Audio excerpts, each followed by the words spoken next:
10ാം ക്ലാസ്സിൽ ഇന്ന് physics പരീക്ഷയായിരുന്നു.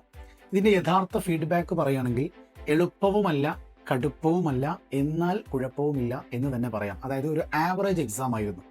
Model എക്സാമുമായി ബന്ധപ്പെട്ടുകൊണ്ട് ആ മോഡൽ എക്സാമിന് ചോദിച്ച ഭാഗങ്ങൾ ഫോക്കസ് ചെയ്ത് പോയ കുട്ടികൾക്ക് മേ ബി പ്രയാസം ഉണ്ടാക്കിയേക്കാം. കാര്യം മോഡൽ എക്സാമിന്റെ ടോപ്പിക്കിൽ നിന്ന് വ്യതിചലിച്ചു കൊണ്ടുള്ള ടോപ്പിക്സ് ഈ എക്സാമിന് ചോദിച്ചിട്ടുണ്ട്.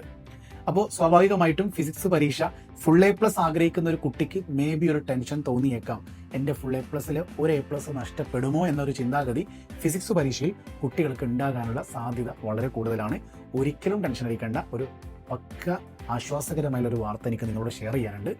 ഈ ഒരു ഫീഡ്ബാക്കുകൾ അറിഞ്ഞ ഉടനെ തന്നെ ഞാൻ കണക്ട് ചെയ്ത ചില ടീച്ചേഴ്സ്, അതായത് വാല്യുവേഷൻ ക്യാമ്പിൽ വാല്യൂ ചെയ്യാൻ പോകുന്ന അധ്യാപകർ പറഞ്ഞത് കുട്ടികളുടെ പ്രയാസം ഹാളിൽ നിന്ന് തന്നെ എല്ലാ ടീച്ചേഴ്സും മനസ്സിലാക്കിയിട്ടുണ്ട്.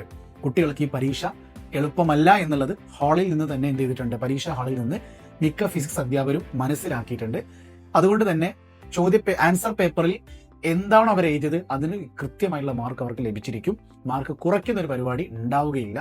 എഴുതിയതിന് മാർക്ക് കൃത്യമായി ലഭിച്ചിരിക്കും. അതായത് ആശ്വാസകരമായുള്ള ഒരു ഹോപ്പ് എന്താണെന്ന് വെച്ച് കഴിഞ്ഞാൽ ഫിസിക്സ് നല്ല രീതിയിൽ നിങ്ങൾ എഴുതിയിട്ടുണ്ടല്ലോ. ഫോർ എക്സാമ്പിൾ ഒരു 32 മാർക്കിനൊക്കെ നിങ്ങൾ എഴുതിയിട്ടുണ്ടെങ്കിൽ അതൊക്കെ ഒരു A+ലേക്ക് ആയേക്കാം. എൻ്റെ ഒരു സജഷൻ ആണ് കേട്ടോ, ഒറ്റടിക്കാൻ പറയുന്നില്ല. എന്നിരുന്നാലും നിങ്ങൾ ഇനി അതിനെക്കുറിച്ച് ആലോചിച്ച് ടെൻഷൻ അടിക്കണ്ട. അപ്പോൾ ആശ്വാസകരമായുള്ള വാർത്ത ടീച്ചേഴ്സിൽ നിന്ന് ലഭിച്ചു. രണ്ടാമത്തെ കാര്യം, ടോപ്പിക്സ് മോഡൽ എക്സാം എന്നുള്ളത് എന്തിനാണ് എന്നുള്ള ചോദ്യം അവിടെ അവശേഷിക്കുന്നുണ്ട്. കാരണം മോഡലിന്റെ അതേ ടോപ്പിക്സിൽ നിന്ന് മാക്സിമം പഠിച്ചു പോയ കുട്ടിക്ക് ഈ പരീക്ഷ ഒന്നും എന്ത് ചെയ്തിട്ടുണ്ട്, എളുപ്പമാക്കിയിട്ടില്ല, ഒരു ടഫ് രൂപത്തിലേക്ക് പോയിട്ടുണ്ട്. സോ മോഡൽ എക്സാം എന്തിനുള്ളതാണ് എന്നുള്ള ചോദ്യം കൂടി കുട്ടികളും അധ്യാപകരും വകുപ്പിനോട് ചോദിക്കുന്നുണ്ട്. ഈ ഒരു ചോദ്യം അവിടെ അവശേഷിക്കുകയാണ്.